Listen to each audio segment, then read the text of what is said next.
Fu Guangzheng pergi dan memberitahu pamannya tentang metode yang dibahas Feng Yu. Ia memikirkannya dan tampaknya efektif. Namun, menerapkan metode ini tidaklah mudah. Hal ini akan menimbulkan banyak penolakan, terutama dari mereka yang berspekulasi di bidang properti. Namun, saya rasa sebagian besar masyarakat umum di Hong Kong akan tetap mendukungnya, karena mereka tidak mampu membeli rumah sekarang dan hanya bisa menyewa rumah untuk mencari nafkah.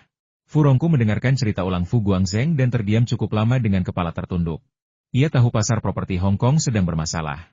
Lagi pula, ia pernah mengalami keruntuhan pasar properti Jepang. Jika ia tidak menarik dananya lebih awal, ia pasti sudah merugi. Awalnya ia mengira pasar properti Hong Kong bisa bertahan setidaknya 2 tahun. Meskipun krisis keuangan Thailand telah terjadi, pasar properti tidak runtuh, malah justru meningkat. Selama periode ini, pasar saham Hong Kong anjlok, dan sejumlah besar modal mengalir ke pasar properti, termasuk banyak investasi asing. Banyak orang yang kurang familiar dengan perdagangan berjangka menganggap risikonya terlalu tinggi sehingga ragu untuk menyentuhnya. Namun, mereka semua percaya bahwa properti itu sederhana beli saat harga rendah, jual saat harga tinggi. Sekalipun ada risiko, properti itu akan tetap ada. Namun saat itu, pasar properti Hong Kong begitu bergairah sehingga properti bisa dijual segera setelah fondasinya diletakkan. Properti-properti itu terjual habis bahkan sebelum selesai dibangun, dan orang-orang seringkali membeli 5 atau 10 unit. Mereka jelas bukan orang-orang yang akan tinggal di sana, melainkan para spekulan. Banyak orang tidak memiliki kemewahan untuk bergantung pada pinjaman bank untuk pembayaran hipotek, dan beberapa bahkan terpaksa menggunakan beberapa kartu kredit untuk menutupi pembayaran hipotek mereka. Terlebih lagi, harga rumah berubah hampir setiap hari, yang semakin memacu antusiasme banyak orang untuk mengejar kenaikan harga. Selain itu, serangan Soros yang gagal terhadap Hong Kong telah membuat orang semakin yakin bahwa ekonomi Hong Kong akan sangat kuat. Oleh karena itu, banyak dana yang ditarik dari negara-negara Asia Tenggara lainnya telah mengalir ke Hong Kong. Jika pasar properti terlalu panas, masalah pasti akan muncul. Begitu kebijakan berubah, banyak spekulan properti akan kehilangan segalanya. Metode yang diusulkan Feng Yu memang bagus, tetapi terlalu sulit untuk dilalui, dan memengaruhi kepentingan banyak orang. Guangzheng, apakah menurutmu metode ini bisa diteruskan? Tanya Fu Rongku. Paman, saya rasa semua langkah ini bagus. Kita bisa sedikit melonggarkannya, seperti tidak menaikkan pajak atas transaksi antar kerabat, menaikkan rasio uang muka untuk rumah kedua, lalu menaikkannya untuk rumah ketiga. Selain itu, pertahankan suku bunga pinjaman sebelumnya tetap sama, lalu naikkan nanti. Kita juga bisa melakukan investigasi menyeluruh terhadap mereka yang memiliki lebih dari 2 properti yang dikuasai, DLL. Jangan terlalu drastis, dan seharusnya sudah disahkan, kan? Kemungkinan besar tidak akan berhasil kalau saya sendiri. Saya akan menghubungi beberapa teman. Dengan dukungan mereka, akan jauh lebih mudah. Tapi kalau mereka menentangnya, mustahil untuk menerapkannya. Teman-teman yang disebutkan Fu Rongku semuanya adalah pengusaha papan atas di industri real estate Hong Kong. 2 diantaranya termasuk dalam 10 besar orang terkaya di Hong Kong. Dan bahkan ada seorang pria kaya yang pernah bekerja sama dengan Li Ka-shing, tentu saja, termasuk Li Ka-shing. Jika mereka setuju, maka langkah-langkah ini dapat disahkan. Namun, jika mereka sangat menentang, maka tidak ada peluang untuk disahkan. Lagi pula, langkah-langkah ini akan memengaruhi bisnis mereka. Pasar properti anjlok, dan yang paling menderita adalah para spekulan. Para pengembang sebenarnya sudah menjual properti dan mengantongi keuntungan. Membatasi real estate berarti membatasi keuntungan mereka. Tetapi jika pasar real estate runtuh, perusahaan real estate mereka juga akan menderita kerugian dalam beberapa tahun ke depan. Sekarang kita harus melihat apakah mereka ingin menghasilkan uang dengan cepat atau berencana untuk membuat kemajuan yang stabil. Guangzheng, katakan saja bahwa metode ini milikmu. Karena Feng Yu tidak mau memimpin, jangan dorong dia ke depan. Fu Rongku berpikir sejenak dan berkata, namun, jika langkah ini dapat disahkan, hal ini pasti akan mendapat dukungan dari banyak warga Hong Kong biasa. Kau sudah bilang, kalau tidak lolos, kau akan menyinggung beberapa orang. Mereka akan melawan Feng Yu.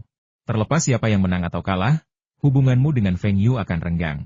Karena kau berinisiatif meminta pendapat Feng Yu, kaulah yang harus bertanggung jawab. Fu Guangzheng mengangguk saya mengerti, paman kedua. Fu Guangzheng tidak peduli karena dia tahu Feng Yu juga mencintai ketenaran. Dia juga tidak berpikir ada keluarga di Hong Kong yang bisa ditakuti Feng Yu. Bahkan jika melawan Li Ka-shing, Fu Guangzheng akan bertaruh pada Feng Yu untuk menang karena, menurutnya, Feng Yu begitu ajaib sehingga dia tampak tidak pernah kalah. Kali ini, entah pahlawan atau penjahat, akulah orangnya. Ketika Feng Yu bangun pagi, ia menyalakan komputernya seperti biasa dan memeriksa email-emailnya. Kotak email ini penuh dengan email pekerjaan, terutama laporan dari berbagai perusahaan. Feng Yu mengamati dan mendapati bahwa semua perusahaan berkembang selangkah demi selangkah. Ia sangat puas dengan email dari Feng Yu Electronics dan Wahaha.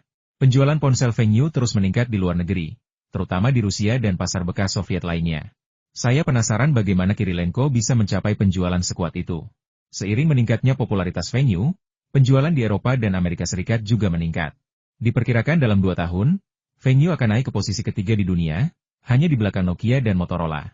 Feng Yu sangat senang dengan kemajuan yang telah ia capai dalam waktu sesingkat itu. Ia percaya bahwa selama ia dapat mempertahankan kemajuan teknologi yang pesat dan mempertahankan posisi terdepan dalam konsep desain, setelah ia sepenuhnya mendominasi pasar Tiongkok dan Eropa Timur, bukan tidak mungkin baginya untuk menjadi angka penjualan nomor 1 dunia. Penjualan minuman Wahaha di Eropa dan Amerika Serikat juga terus meningkat, dengan minuman fungsionalnya, Kili, yang semakin populer. Bulan lalu, mereka meluncurkan minuman teh kemasan besar. Kemarin, analisis pasar selama sebulan mengungkapkan bahwa bahkan di luar musim penjualan minuman ini, minuman kemasan baru ini secara mengejutkan berkinerja baik. Saat itu, Wahaha hampir menyalip Jian Libao di pasar minuman domestik. Zhong Qingxian dengan berani menyatakan bahwa dua raksasa di pasar minuman Tiongkok di masa depan adalah Wahaha dan Jian Libao. Untuk pertama kalinya, ia menempatkan Wahaha di atas Jian Libao. Zhong Qingxian bahkan tidak peduli dengan perusahaan seperti Robust. Sedangkan raksasa minuman global seperti Coca-Cola dan Coca-Cola, mereka masih sepenuhnya tertekan di pasar Tiongkok, tidak mampu menembus pasar. Wahaha juga memiliki semua yang dimiliki Coca-Cola di Tiongkok. Dan Wahaha juga memiliki semua yang tidak dimiliki Coca-Cola. Terlebih lagi, Wahaha berfokus pada sentimen nasional dan telah menguasai pasar kampus yang besar untuk konsumsi minuman, meninggalkan 2 perusahaan kokas yang bekerja sama dengan perusahaan Taiwan hanya aktif di daerah pedesaan, dengan penjualan yang sangat buruk di kota-kota. Yang paling membahagiakan Feng Yu dan Zhong adalah respons pasar yang positif terhadap mie instan Wahaha setelah peluncurannya. Meskipun harga ecerannya 2 kali lipat dari pesaing seperti Master Kong dan Uni Presiden, rasa mie instan Wahaha yang unggul, dipadukan dengan keunggulan merek dan distribusi Wahaha, menghasilkan peningkatan penjualan dan reputasi yang signifikan hanya dalam 1 bulan setelah peluncuran. Tentu saja, hal ini juga berkaitan erat dengan promosi iklan CCTV. Perusahaan seperti Master Kong tidak memasang iklan di CCTV tahun ini dan hanya dapat beriklan di stasiun TV lokal. Rating stasiun TV lokal, setidaknya untuk saat ini, masih jauh lebih rendah daripada CCTV. Feng Yu dan timnya tampaknya terlalu banyak membeli iklan tahun ini, tetapi hasilnya jelas. Penjualan semua produk kembali meningkat tahun ini, dan kesadaran akan produk juga meningkat. Saya menutup email kantor dan masuk ke email kehidupan lain, dan sebuah email mingguan baru menarik perhatian saya. Feng Yu mengangkat sudut mulutnya dan mengklik email baru. Kemarin hujan, dan kami menemukan seekor anak kucing di luar kampus. Kami diam-diam membawanya kembali ke asrama, dan kami hampir ketahuan oleh manajer asrama. Apa yang harus kami beri makan anak kucing itu? Haruskah kami menangkap tikus untuknya? Tapi kami tidak berani. Feng Yu melihat email itu dan tidak bisa menahan tawa. Apakah kucing harus diberi makan tikus? Kalaupun tidak ada makanan kucing, susu bubuk juga bisa. Kucing mungkin terlihat sangat imut, tetapi ketika anak-anak kucing tumbuh besar, mereka akan tahu betapa seriusnya meninggalkan kucing sendirian di asrama. Hewan-hewan kecil ini sama merusaknya dengan husky, dan mereka sangat pandai mencakar spray dan selimut. Kalau sudah sampai tahap itu, teriakannya akan membuat Anda gila dan Anda tidak akan bisa tidur sama sekali. Hei, dia sudah mendaftar untuk pesta malam tahun baru sekolah tahun ini, dan dia bingung mau tampil apa. Bagaimana kalau kita tulis naskah sandiwara untuknya? Feng Yu memikirkannya. Ia merasa peran perempuan dalam sandiwara itu sulit, jadi ia memutuskan untuk melupakannya. Oh, ngomong-ngomong, bukankah ia sudah merekam lagu yang ia tulis untuk Kana beberapa waktu lalu? Kana juga memberinya kaset demo. Bagaimana kalau mengirimkannya? Ngomong-ngomong, lagu ini akan dibawakan di pesta malam tahun baru tahun ini, jadi tidak akan ada yang menyadari kalau lagu ini juga dibawakan di pesta universitas, kan? Baiklah, aku harus memberitahu Najie. Aku penulis lagunya, dan Najie menyumbangkan semua biaya hak ciptanya, jadi dia mungkin tidak akan keberatan. Tetapi lagu ini dinyanyikan oleh 2 orang, jadi kita perlu mencari pasangan. Feng Yu tersenyum. Tidak ada alasan baginya untuk mengkhawatirkan hal seperti itu. Setelah menyerahkannya kepada Yao Kexin, Yao Kexin tentu akan menemukan pasangan yang cocok. Feng Yu menggeledah laci dan menemukan sebuah kaset. Ia memasukkannya ke Walkman-nya dan mendengarkannya. Ya, lagu itu, dan masih sebagus dulu. Namun, ada kata-kata dari Najie yang berterima kasih kepada Feng Yu di akhir lagu, yang harus dihapus. Hei, Wei Zai, kamu di mana? Ada yang ingin kubicarakan denganmu. Saudara Feng, kau memintaku untuk membantumu merekam ulang demo lagu ini? Fu Guangwei terdiam. Dia adalah tuan muda Hong Kong yang hebat, tetapi dia telah jatuh ke titik menjadi pesuruh. Saya tidak punya alat perekam di rumah, dan suara yang dihasilkan alat perekam mungkin tidak bagus. Kamu bisa mencari orang lain untuk merekamnya, menghapus bagian terakhirnya, lalu merekam musiknya. Saya bisa menggunakannya. Oke, tidak masalah. Aku akan meminta seseorang melakukannya untukmu dan memberikannya padamu besok, kata Fu Guangwei santai. Kau harus mengawasinya. Lagu ini milik orang lain. Tidak bagus kalau sampai bocor duluan, perintah Feng Yu. Oke. Aku akan membawanya ke perusahaan rekaman sendiri dan meminta dubbing profesional untukmu. Oke? Hei, apa gunanya melakukan ini? Tanya Fu Guangwei penasaran. Sambil mengirimkannya untuk didubbing, dia juga bisa mengajak penyanyi wanita muda baru dari perusahaan rekaman itu makan malam. Kalau semuanya lancar, dia bisa melakukan hal lain di malam hari. Seorang teman ingin mempelajari lagu ini, jadi saya hanya membantunya. Fu Guangwei. Seorang teman ingin mempelajari lagu ini, dan kamu malah membuatku melakukan ini? Dan teman macam apa ini, yang pantas mendapatkan perhatian Feng Ge? Seorang wanita, kan? Feng Yu mengabaikan tatapan curiga Fu Guangzheng. Lagi pula, dia memang mencurigakan. Baiklah, saya akan mengirimkan rekamannya ke perusahaan Anda besok. Ada yang lain? Ada lagi yang ingin kau tanyakan? Feng Yu melirik Fu Guangwei. Kalau aku meminta yang lain, kau harus bisa mengatasinya. Jika saya tidak takut masalah, saya akan mengirimkannya langsung ke Polygram, yang merupakan perusahaan rekaman di bawah Philips. Keesokan harinya, Fu Guangwei, dengan wajah lesu, menyerahkan 2 kaset dan 2 CD kepada Feng Yu. Aku sudah menyiapkan kaset dan CD-nya untukmu. Aku janji tidak masalah. Aku mau tidur lagi. Aku ngantuk sekali. Dia sudah bertarung dengan penyanyi cilik itu beberapa kali tadi malam. Kalau bukan karena obat ajaib yang diproduksi oleh perusahaan Feng Yu, dia pasti tak akan sanggup menghadapinya. Yang penting, ini pertama kalinya bagi gadis itu, dan dia sedikit bersemangat, meskipun dia menggunakan cara yang kurang terhormat. Feng Yu mendengarkan setiap kaset dan CD, termasuk lagu dan melodi. Kualitasnya sangat bagus. Fu Guangwei cukup andal. Tunggu, di mana rekaman masternya? Sial, orang ini tidak bisa diandalkan. Setelah kaset dan CD dikirim ke Shanghai melalui pos kilat, Feng Yu pergi ke venue untuk berkonsultasi seperti biasa. Ia juga memerintahkan He Zhaoji untuk terus memimpin pasukannya menekan won Korea. Feng Yu memperkirakan won Korea akan segera runtuh. Tanpa cadangan devisa yang kuat, satu-satunya cara untuk melawan adalah dengan menaikkan suku bunga dan membatasi pinjaman. Namun, terdapat kesenjangan yang sangat besar antara pertahanan aktif dan perlawanan pasif. Terlebih lagi, Soros telah mempelajari metode spekulasi 3 dimensi ini secara menyeluruh, sehingga Korea Selatan sama sekali tidak sebanding. Paling lama dalam seminggu, won Korea akan jatuh dan sejumlah besar uang akan hilang. Feng Yu sedang menonton berita Korea di TV ketika teleponnya berdering. Ternyata Fu Guangwei. Ia ingat ia belum memberiku kaset masternya dan bertanya di mana kaset itu agar ia bisa mengembalikannya. Wei Zai, aku dari Feng Yu Consulting, tolong kirimkan kepadaku. Feng Yu berkata langsung ketika dia menjawab telepon. Hah? Apa yang kau kirim? Master Tape, apakah kamu tidak menghilangkannya? Ah, tidak, ini ada di sini bersamaku. Baiklah, Saudara Feng, aku akan mentraktirmu makan siang nanti. Aku tahu ada koki Italia yang datang ke sini, dan aku sudah memesan meja, kata Fu Guangwei antusias. Traktir aku makan? Bantu aku rekam lagu, dan alih-alih minta traktir, kamu malah traktir aku makan? Jika seseorang menunjukkan kebaikan padamu tanpa alasan apapun, dia adalah pengkhianat atau pencuri. Oke. Siang harinya, sopir mengantar Feng Yu ke pintu restoran. Feng Yu melihat Fu Guangwei berdiri di pintu untuk menyambutnya. Wei Zai. Saudara Feng, kemarilah. Kudengar koki ini sangat terampil. Aku tahu kau suka mencoba hidangan dari berbagai daerah. Begitu mendengarnya, aku langsung memesan meja dan memintamu untuk datang. Fu Guangwei sangat perhatian, yang membuat Feng Yu semakin curiga. Feng Yu sudah mengenal anak ini cukup lama. Dia tidak berani mengatakan seperti apa kepribadiannya, tapi dia pasti tidak akan terlalu perhatian. Dia bahkan tidak seperti itu kepada ayahnya. Benar saja, tidak lama setelah makan, Fu Guangwei membuka mulutnya beberapa kali untuk berbicara, tetapi Feng Yu bahkan tidak melihatnya.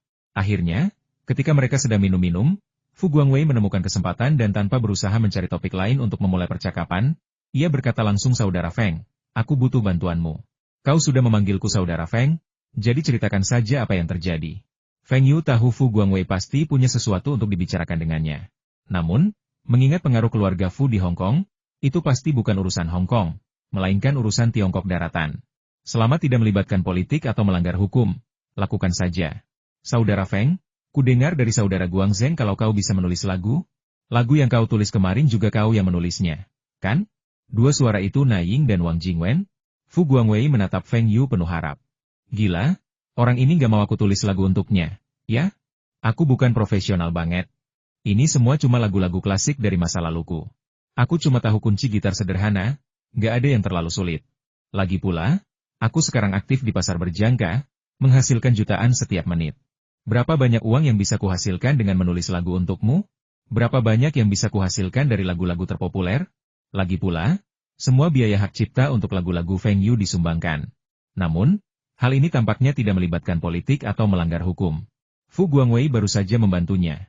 Dan karena ia meminta bantuan, ia merasa malu untuk menolak. Kau ingin aku menulis lagu untukmu? Kau ingin menyanyikannya untuk siapa? Tanya Feng Yu tanpa daya. Fu Guangwei sangat gembira apakah ada duet antara pria dan wanita? Feng Yu setuju untuk menulis lagu untuknya. Hebat sekali. Katakan siapa yang ingin kau nyanyikan dulu. Dan aku akan mendengarkan suaranya. Meskipun Feng Yu bukan seorang profesional, ia tahu bahwa lagu yang bagus akan hancur jika dinyanyikan oleh orang yang tidak tepat. Jika kau membiarkan Abao menyanyikan Little Dimple, tidak banyak orang yang akan menyukai lagu itu. Fu Guangwei tiba-tiba tersenyum canggung saudara Feng. Apa pendapatmu tentang suaraku? Feng Yu membuka mulutnya lebar-lebar. Apa-apaan ini? Orang ini ingin bernyanyi?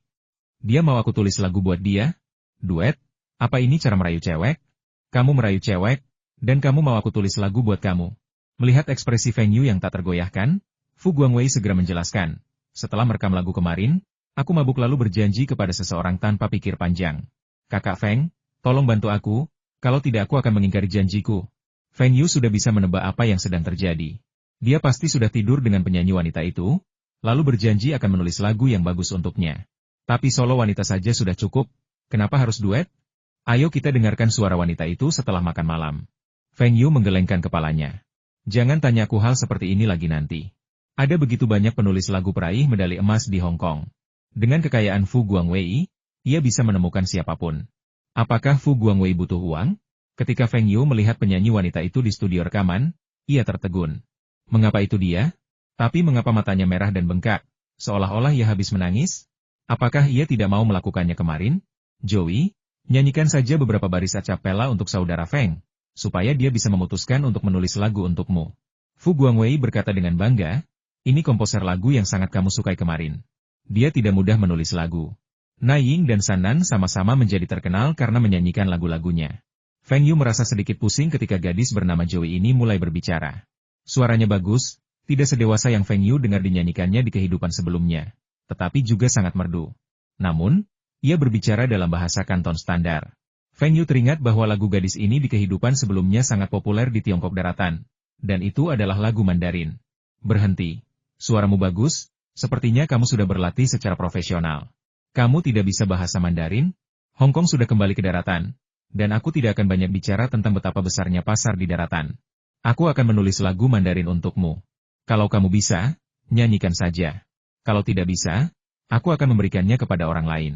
Joey menatap Fu Guangwei dengan ragu-ragu. Bukan itu yang kau katakan tadi malam. Kau bilang akan mencari penulis lagu top untuk mengemas dan merilis album untukku. Sudah lebih dari 2 tahun sejak aku memenangkan kompetisi karaoke, dan aku masih belum punya satu lagu pun.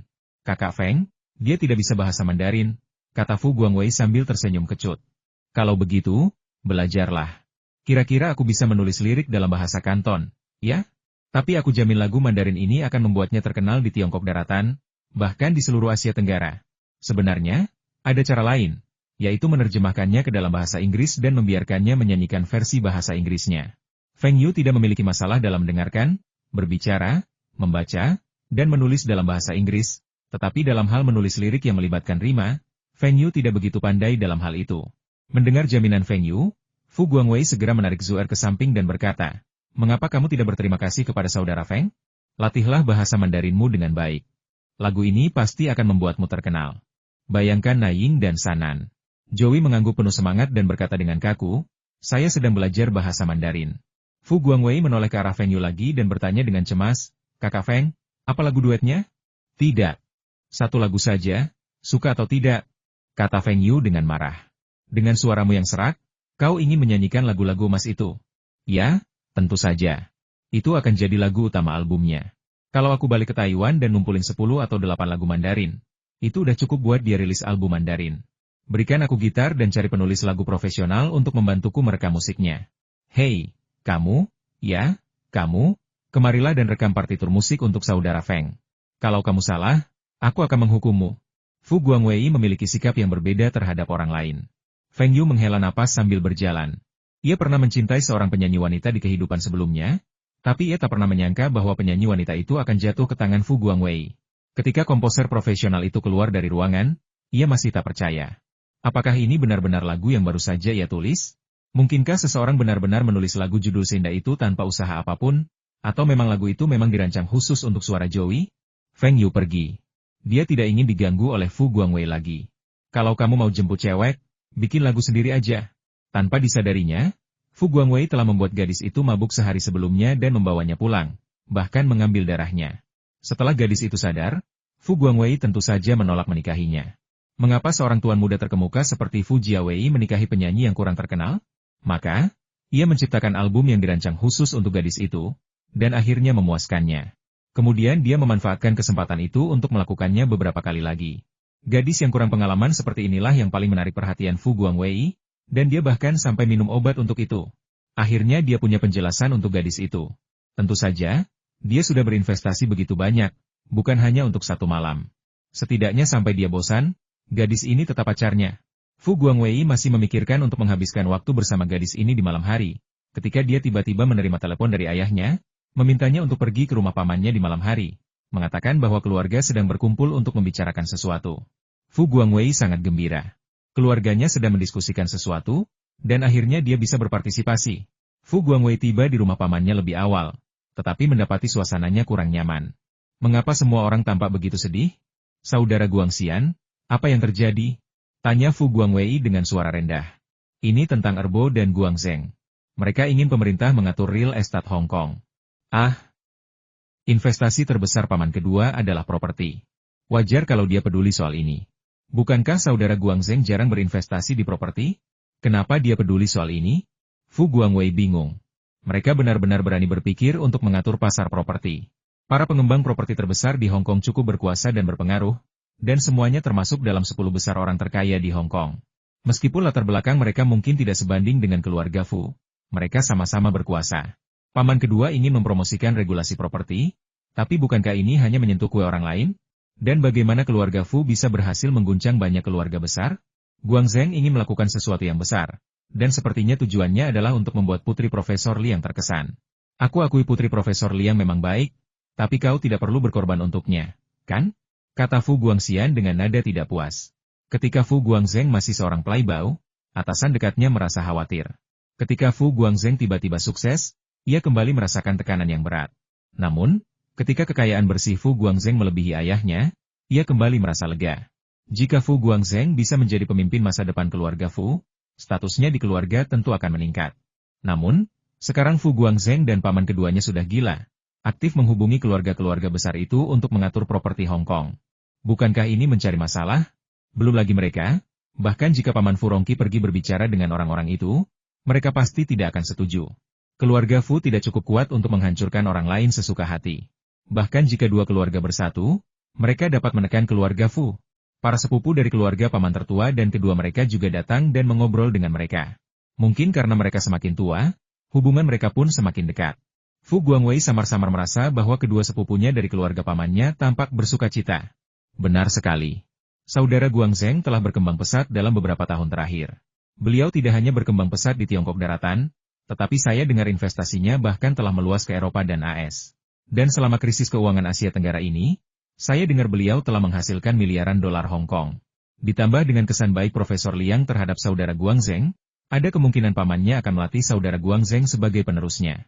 Namun, karena saudara Guangzheng telah menyebabkan masalah seperti ini, ia khawatir telah menyinggung banyak keluarga besar di Hong Kong. Maka, saudara Guangzheng tidak lagi cocok untuk menjadi pemimpin keluarga Fu. Kesempatan bagi kedua sepupu itu telah datang lagi. Setelah beberapa saat, semua orang tiba dan para pelayan keluar. Guangzheng, tolong ceritakan padaku apa yang terjadi. Fu Rongqi mengangguk ke arah Fu Guangzheng. Fu Guangzheng menceritakan kepada semua orang apa yang telah terjadi dan kemudian memberitahu mereka bahwa dia telah meminta bantuan beberapa teman dalam menerapkan kebijakan ini. Fu Rongqi juga mengatakan bahwa ia telah meminta bantuan beberapa teman lama untuk menyampaikan pesan tersebut. Ia juga yakin bahwa jika sektor properti Hong Kong tidak diatur, mau tidak mau akan mengalami nasib yang sama seperti Jepang. Kalau kau mau melakukan ini, Kenapa tidak bicarakan saja denganku? Tanya Fu Rongqi dengan suara berat. Hal ini tidak hanya memengaruhi kepentingan satu keluarga, tetapi banyak keluarga. Hal ini akan menempatkan keluarga Fu dalam posisi yang berseberangan dengan banyak keluarga besar di Hong Kong, yang akan sangat merugikan perkembangan keluarga Fu. Misalnya, Li Ka-shing telah banyak berinvestasi di Kanada, tetapi investasi tersebut tidak sepenuhnya dilakukan oleh Li Ka-shing. Sebaliknya, ia telah bekerja sama dengan dua taipan top Hong Kong lainnya. Di satu sisi, hal ini dapat mengurangi tekanan finansial, dan di sisi lain, mengurangi risiko investasi. Bahkan, ia dapat menggabungkan keunggulan ketiga sumber daya tersebut untuk meningkatkan daya saing. Terdapat hubungan yang kompetitif antara keluarga-keluarga besar di Hong Kong ini, tetapi mereka juga harus menjaga kerjasama. Namun kali ini, akankah keluarga-keluarga tersebut tetap bekerja sama dengan keluarga Fu? Industri utama keluarga Fu Anda adalah keuangan dan retail, sementara industri utama kami adalah properti. Sekarang Anda ingin mendinginkan pasar properti dan mengurangi keuntungan kami. Apa maksud Anda, keluarga Fu? Ketika Fu Rongqi berada di Hong Kong, ia menjadi pemimpin serangan terhadap Soros, yang justru membuat banyak keluarga besar tidak puas. Mereka percaya bahwa banyak hal harus didiskusikan bersama, alih-alih diputuskan oleh Fu Rongqi sendiri. Ketika Soros dikalahkan, bukankah aliansi yang berumur pendek ini cepat menghilang? Mereka bahkan berjuang sendiri sekarang. Mereka perlahan-lahan menjual saham yang mereka peroleh ketika indeks saham sedang tinggi. Mereka menghasilkan uang, tetapi banyak investor biasa yang merugi. Mereka pergi ke Korea untuk berinvestasi dan tidak lagi bekerja dengan keluarga Fu. Karena merasa Fu Rongqi hanya menghasilkan sedikit keuntungan bagi mereka. Sudah ada beberapa perselisihan di antara mereka. Dan dengan kejadian ini, apa yang akan terjadi jika keluarga Fu terisolasi? Fu Rongqi menundukkan kepalanya. Aku tidak menyangka reaksi mereka akan sekuat itu. Lagi pula, mereka seharusnya bisa melihat krisis pasar properti saat ini. Mengatur pasar mungkin akan mereda selama beberapa tahun, tetapi pasar pasti tidak akan runtuh. Jika pasar properti runtuh, bukankah mereka juga akan menderita kerugian? Kalian bingung. Apa kalian tidak ingat berapa banyak uang yang dihasilkan perusahaan-perusahaan itu dengan membeli di harga terendah terakhir kali pasar properti Hong Kong anjlok? Apa kalian benar-benar berpikir pilihan mereka salah? Pasar properti anjlok, dan harga-harga anjlok, dan itu adalah waktu yang tepat bagi mereka untuk membeli di harga terendah lagi. Mereka benar-benar berharap terjadi kejatuhan properti. Kejatuhan pasar properti terutama membebani investor kecil yang berspekulasi di sektor properti. Para pengembang ini sudah menjual properti mereka, jadi bagaimana mungkin mereka merugi? Akhir-akhir ini, tidak ada satupun pengembang yang mengakuisisi lahan, dan properti mereka disewakan untuk jangka waktu yang lama dengan harga yang relatif menguntungkan. Jika pasar properti runtuh, mereka bisa mengambil alih dan mengaturnya? Bukankah itu akan merusak peluang besar mereka untuk menghasilkan uang? Bos, apa yang harus kita lakukan? Fu Rongqi sedikit bingung. Kenapa dia tidak memikirkan hal ini? Pantas saja ayahnya menyerahkan keluarga kepadanya dan tidak pernah mempertimbangkannya. Sepertinya jarak antara dirinya dan bosnya memang tidak terlalu jauh. Keluarga Fu akhirnya tidak dapat mencapai kesepakatan, jadi mereka hanya bisa menjalaninya selangkah demi selangkah. Fu Rongqi mengatakan akan mencoba mencari cara untuk meredakan hubungan dengan keluarga-keluarga tersebut, tetapi mengenai usulan ini, ia tidak akan membahasnya lagi. Setelah semua orang bubar, Fu Rongqi memanggil Fu Guangzheng ke ruang kerjanya dan bertanya siapa yang mencetuskan ide-ide itu. Jika Fu Guangzheng sendiri yang mencetuskan ide-ide itu, Fu Rongqi pasti tidak akan percaya. Anehnya, ia bisa memunculkan begitu banyak ide, masing-masing dengan efek yang berbeda, meskipun ia hanya bisa memunculkan satu kemungkinan. Saya bertanya kepada Feng Yu tentang metode-metode ini, dan dia tidak menyarankan saya melakukannya. Namun, saya hanya merasa bahwa jika pasar properti Hong Kong runtuh, mungkin kita bisa menghasilkan uang dengan membeli di harga terendah. Tetapi dampaknya terhadap seluruh perekonomian Hong Kong akan terlalu besar, jelas Fu Guangzheng. Jika pasar properti anjlok, sebagian besar orang yang akan merugi adalah para spekulan rakus.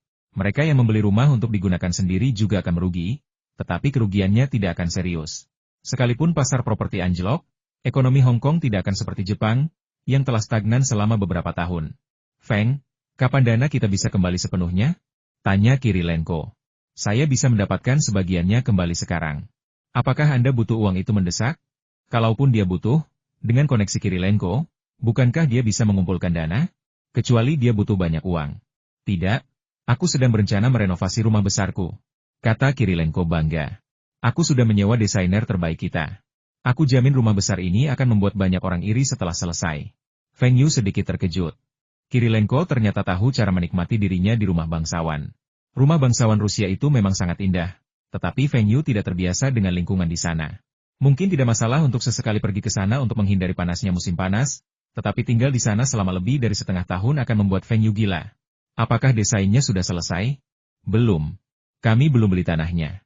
Menurutmu, berapa ukuran rumah yang seharusnya? Apakah akan berpengaruh buruk pada ayahku kalau terlalu besar? Melihat ekspresi puas Kirilenko, dia bahkan tidak menanyakan pendapat Feng Yu. Dia jelas-jelas sedang pamer. Terserah kamu.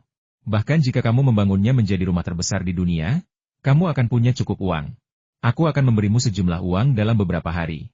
Apakah 100 juta dolar as cukup? 100 juta dolar as terdengar semudah $1 di mulut Feng Yu. Kira-kira begitu. Lahan, desain, dan materialnya seharusnya sudah cukup. Saat konstruksi dan renovasi dimulai, uangnya seharusnya sudah kembali. Mata Feng Yu terbelalak. 100 juta dolar hanya bisa membeli tanah, desain, dan material? Sial, Kakak Ji tidak benar-benar berpikir untuk membangun rumah besar terbesar di dunia, kan? Berbicara tentang biaya tanah di Rusia, apakah sangat tinggi? Jadi, berapa banyak yang harus ia investasikan untuk rumah besar ini? Biaya pembangunannya melebihi 100 juta yuan. Lalu bagaimana dengan dekorasinya? Mengingat kepribadian Kirilenko yang flamboyan, ia pasti punya beberapa lukisan kelas dunia dan beberapa porselen Cina, kan? Sialan, setelah dia selesai, aku akan tinggal di sana beberapa hari untuk merasakannya. Mungkin bahkan harta Bill Gates pun tak sebanding dengannya. Setidaknya dari segi biaya, Kirilenko lebih unggul. Apakah Anda ingin membangun rumah pintar? Seperti yang dianjurkan Bill Gates. Tidak, rumah Anda seharusnya lebih baik daripada miliknya. Anda bisa mempercayakan Lenovo Inshan untuk mengembangkan beberapa sistem perangkat lunak untuk Anda. Feng Yu mulai memberi saran. Nanti saja kita bicarakan. Aku cuma punya 2 syarat, satu besar, dan yang satu lagi cantik. Ngomong-ngomong, bukankah generasi kedua Songjiang Cross Country akan dirilis? Kapan akan keluar dari jalur produksi? Awal tahun depan, kapasitas mesin akan ditingkatkan secara signifikan, tetapi tenaganya akan lebih besar lagi. Semua ini dikembangkan sesuai kebutuhan Anda. Songjiang Cross Country sebelumnya dijual di Rusia dan memang sangat populer. Namun, Kirilenko segera menyadari bahwa tenaganya agak rendah, dan terasa agak sulit untuk mendaki lereng curam atau membawa beban berat. Kebetulan saja, Harbin Machinery Company telah berhasil mengembangkan mesin 8 silinder baru, dan kapasitas mesinnya meningkat menjadi 30L. Tentu saja, harga mobil ini juga naik 2 kali lipat, tetapi Kirilenko mengatakan hal itu bukan masalah. Setidaknya begitu dipasarkan, ia akan langsung memesan 5.000 unit. Dengan janji ini, apa yang perlu dikhawatirkan Harbin Machinery Company? Mereka pasti akan memiliki volume penjualan tertentu di Tiongkok, dan juga pasar Eropa dan Amerika. Ngomong-ngomong, mintalah seseorang untuk mendesain mobil yang lebih panjang untukku, dengan menggunakan material dan teknologi terbaik, kata Kirilenko seolah-olah ia telah memikirkan sesuatu. Mobil yang diperpanjang? Kepada siapa kamu akan memberikannya? Saya sendiri yang menggunakannya. Feng Yu agak penasaran. Bukankah orang ini tidak suka mobil yang diperpanjang? Anda ingin sasis untuk kendaraan off-road atau sedan biasa? Belum lagi hubungan Feng Yu dengan Kirilenko yang sangat baik. Bahkan Kirilenko adalah dealer terbesar Songjiang Automobil yang berarti permintaannya harus dipenuhi. Dan dia tidak bisa menghasilkan uang. Ini kendaraan off-road. Sasisnya yang tinggi membuatnya lebih stabil dikendarai dan lebih nyaman untuk diduduki. Saya bisa mengukir 2 orang di kap mesin. Feng Yu akhirnya mengerti untuk apa mobil Kirilenko digunakan.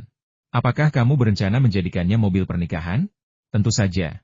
Kalau tidak, untuk apa aku butuh mobil yang panjang ini? Mobil itu tidak bisa melaju kencang. Lagi pula, rumah besar ini dibangun untuk pernikahanku. Kirilenko sedikit bangga dengan kepintarannya. Membangun rumah besar tidak akan memakan waktu lebih dari 2 tahun, kan? Pernikahannya bisa ditunda untuk sementara waktu. Sejujurnya, gadis itu sangat baik. Dia memiliki penampilan, bentuk tubuh, pengetahuan, dan latar belakang keluarga yang luar biasa. Dia memang sangat cocok untuk menjadi seorang istri. Hanya saja, hubungan antara dirinya dan gadis itu hanyalah pernikahan yang dibuat-buat, yang membuatnya merasa sedikit tidak nyaman. Lagi pula, setelah menikah, ia pasti akan kehilangan kebebasan. Misalnya, gadis itu selalu menasihatinya untuk mengurangi minum, dengan mengatakan bahwa tanpa minum, apa asyiknya hidup ini? Dan dia tidak diizinkan mabuk. Kalau aku tidak mabuk, kenapa aku harus minum? Jadi dia pikir dia akan menundanya selama mungkin, agar dia bisa menikmati masa lajangnya lebih lama. Hahaha, baguslah. Aku jamin kamu akan puas dengan mobil ini. Tolong beri aku foto kamu dan adik iparmu nanti. Aku jamin mobilnya akan dibuat dengan indah. Kalau kamu punya permintaan lain, beritahu aku, dan aku akan menuliskannya untuk para desainer, lalu menunjukkannya padamu. Feng Yu tertawa, senang atas acara bahagia temannya. Wen Dongjun dan Zhang Han sudah menikah, dan Feng Yu meluangkan waktu untuk terbang pulang hari itu. Ia bahagia untuk teman masa kecilnya. Tetapi di saat yang sama, ia sebenarnya sedikit iri. Feng Yu telah didesak oleh keluarganya lebih dari sekali. Jika bukan karena Lina baru akan lulus tahun depan, ia tak akan menemukan alasan yang lebih baik. Ia ragu apakah harus merelakan Yao Kexin, istrinya dari kehidupan sebelumnya. Setidaknya, sebelum bertemu dengannya, Feng Yu belum bisa memutuskan untuk menikah. Telepon di ruangan itu tiba-tiba berdering melengking, mengejutkan Feng Yu. Halo, bos, saya Ho Xiuke. Soros telah mengambil tindakan, dan won Korea tiba-tiba menguat. Jika naik lebih dari 8% dalam beberapa hari ke depan, banyak kontrak orang akan dilikuidasi. Ekspresi Feng Yu membeku. Apakah Soros akhirnya bergerak? Sempurna, kalau begitu, ayo kita lawan dia lagi di Korea. Feng Yu bergegas ke perusahaan dan melihat semua orang kembali sibuk. Ketika mereka melihat Feng Yu, mereka berdiri serempak dan menunggu perintah Feng Yu. Aku tidak melakukan apa-apa hari ini, Lau Hi. Sudah kubilang hati-hati sebelumnya. Kalau ada yang salah, semua kontrak akan diselesaikan. Sudah selesai, tapi keuntungannya hanya 8%. Hi Zhaoji sedikit malu. Pesanannya terlalu banyak. Meskipun transaksinya komputer, ada juga selisih waktu. Kalau tidak, keuntungan maksimalnya seharusnya 20%. Yah, itu lumayan, jangan khawatir. Soros bertindak begitu tiba-tiba, dan keuntungan 8% saja sudah bagus. Banyak orang pasti akan rugi. Bos, haruskah kita melihat pasar hari ini? Seseorang bertanya. Benar. Mari kita lihat pasar hari ini. Kalian masing-masing harus menganalisis dengan cermat kapan Soros tiba-tiba mengambil tindakan dan membeli kembali won Korea. Analisis juga orang-orang kaya di Hong Kong dan kesalahan operasional mereka. Lalu, mari kita bahas ini dengan semua orang hari ini. Langkah Soros untuk mendongkrak won Korea juga bisa menjadi jebakan. Jadi Feng Yu tidak akan terburu-buru. Lagi pula, dia tidak akan kehilangan apapun. Dan keluarga Fu, yang memiliki hubungan baik dengannya, juga telah memperingatkannya, jadi dia yakin mereka telah mengambil tindakan pencegahan. Feng Yu dan keluarga Fu sama-sama investor yang melakukan lindung nilai. Baik pasar naik maupun turun, kerugian mereka tidak terlalu besar, dan tentu saja, keuntungan mereka juga tidak terlalu besar. Kalau tidak, mengingat penurunan won Korea kemarin, keuntungannya pasti tidak akan sekecil itu. Tapi ini investasi sejati. Membeli hanya saat harga naik atau turun adalah spekulasi. Kemungkinan besar untuk berkali-kali lipat atau bahkan puluhan kali lipat, tetapi juga bisa kehilangan semua uang dalam sekejap. Orang-orang kaya di Hong Kong yang melakukan short selling won Korea memang seperti itu. Mereka tidak hanya melakukan short selling won Korea, tetapi juga menggunakan leverage yang tinggi. Kenaikan tiba-tiba won Korea mengejutkan mereka semua. Selain itu, karena rasio leverage terlalu tinggi, mereka berisiko dilikuidasi kapan saja dan harus segera menambahkan margin untuk mengurangi rasio leverage. Ini benar-benar berbeda dari apa yang mereka bayangkan. Bukankah berinvestasi dengan Soros menjamin keuntungan? Bukankah serangan Soros terhadap mata uang negara lain berhasil, kecuali Hong Kong? Liu Tua, apa kabar? Bisakah kau pinjami aku 10 juta? Aku kesulitan mencairkannya. Apa kau juga terjebak? Lau Zhao, uangku sudah habis. Bisakah kau pinjami aku sedikit untuk memenuhi kebutuhan? Kau hanya punya 1 juta dolar Hong Kong? Lupakan saja. Lau Ma, apa? Kamu mau pinjam uang dariku? Aku juga mau telepon seseorang untuk pinjam uang. Kalau aku nggak punya uang, kontra berjangkaku akan dilikuidasi. Apa kamu juga membeli won Korea agar nilainya turun? Taipan Hong Kong, New Deming, mondar-mandir di kantornya.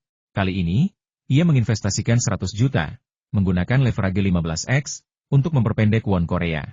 Awalnya, ia sangat gembira melihat penurunan won. Penurunan 10% berarti keuntungan 150 juta dari 100 juta miliknya. Penurunan 3% kemarin membuat banyak orang mengatakan won tidak akan mampu bertahan dan pasti akan jatuh lebih dalam lagi hari ini. Ia pun berpikir demikian. Ia mendengar Soros telah mengumpulkan dana dalam jumlah besar lagi, jadi won jelas tidak akan mampu bertahan. Taiwan bukan tandingan Soros, jadi bagaimana mungkin Korea Selatan bisa menjadi saingan? Cadangan devisa Korea Selatan sangat kecil, bahkan lebih kecil daripada Hong Kong. Terlebih lagi, dengan bertambahnya orang-orang seperti mereka, ada lebih banyak uang untuk menekan won Korea, dan won Korea akan segera runtuh. Namun hari ini won Korea tiba-tiba menguat secara tidak normal, tidak hanya pulih dari penurunan kemarin, tetapi juga naik sebesar 2%.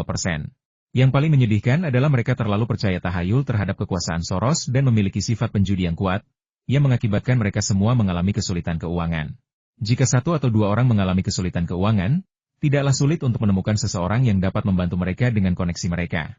Tetapi ketika kebanyakan orang mengalami kesulitan keuangan, siapa yang akan membantu mereka? Saat itu, mereka semua memikirkan Fu Rongqi dan yang lainnya. Ketika Fu Rongqi mengajak mereka bergabung, Mereka sangat meremehkan, menganggap investasi Furongki terlalu konservatif. Namun, kini terbukti bahwa meskipun konservatisme akan mengurangi keuntungan, hal itu juga akan mengurangi risiko. Jika mereka dapat memutar kembali waktu, mereka akan memilih mendengarkan nasihat Furongki. Setidaknya mereka tidak akan menderita kerugian sebesar itu. Niu Deming ragu-ragu untuk waktu yang lama dan akhirnya memanggil Furongki. Tuan Niu, ada apa Anda menelepon saya? Furongki sudah tahu tentang apresiasi won Korea yang tidak normal, dan bahkan tahu bahwa Niu Deming sedang mencari seseorang untuk meminjam uang. Dia tahu persis mengapa Niu Deming meneleponnya. Dia pasti ingin meminjam uang. Jadi dia sengaja menanyakan pertanyaan ini. Tuan Fu, saya sedang dalam masalah dan ingin meminjam uang dari Anda untuk bertahan hidup, kata Niu Deming dengan wajah kaku. Awalnya, semua orang tidak setuju dengan strategi investasi Furongki. Dia bukan yang paling lantang, tetapi dia juga salah satu yang pertama menentangnya. Meminjam uang? Tidak masalah. Kita semua berteman. Jika kamu kesulitan, aku bisa membantumu dan aku pasti akan membantumu, kata Furongki sambil tersenyum. Niu Deming sangat gembira. Ia tidak menyangka Furongki begitu mudah diajak bicara. Jika ia tahu lebih awal, ia pasti sudah menelepon Furongki lebih awal. Mengapa ia harus khawatir begitu lama? Terima kasih, Tuan Fu. Berapa bunga yang Anda minta? Dan kapan Anda bisa meminjamkan saya uangnya? Berapa banyak yang kamu belanjakan? Apakah 50 juta dolar akan baik-baik saja? Hanya 50 juta, bukan masalah besar. Kita akan hitung bunganya dan hal-hal lainnya nanti. Jadi kamu bisa memutuskan bagaimana cara membayarnya. Aku cuma mau tanya, apa yang akan kamu lakukan dengan uang ini? Bagaimana cara penggunaannya? Tentu saja, untuk meningkatkan marin dan mengurangi leverage. Apalagi kegunaannya? Apa maksud Tuan Fu? Tanya Niu Deming ragu-ragu. Bagaimana kalau kamu percayakan dana awalmu padaku dan biarkan aku membantumu mengelolanya? Aku tidak bisa mengatakan berapa banyak uang yang bisa kamu hasilkan, tapi setidaknya kamu tidak akan rugi. Baru pada saat itulah Niu Deming mengerti mengapa Furongki begitu bahagia. Ternyata Furongki masih ingin mengendalikan dana mereka. Tapi sejujurnya, ini juga solusinya. Dia tidak perlu meminjam uang. Malahan, menurut Furongki akan menanggung risikonya. Setelah kejadian ini, Niu Deming juga menyadari bahwa masih ada kesenjangan besar antara dirinya dan raksasa industri keuangan seperti Furongki. Tuan Fu, apakah ada orang lain yang juga menitipkan dana kepada Anda? Bagaimana menurutmu? Furongki tidak memberikan jawaban langsung, tetapi sepertinya dia sudah mengatakan jawabannya. Ya, banyak orang tidak punya dana, tetapi Furongki masih punya. Jika Furongki bersedia membantu, mungkin dia bisa menekan won Korea dan mereka tidak perlu menambah marin. Jika mereka beruntung, mereka masih bisa menghasilkan uang. Kalau begitu, Tuan Fu, saya akan pergi ke perusahaan Anda sebentar lagi. Saya telah memutuskan untuk mempercayakan dananya kepada Anda.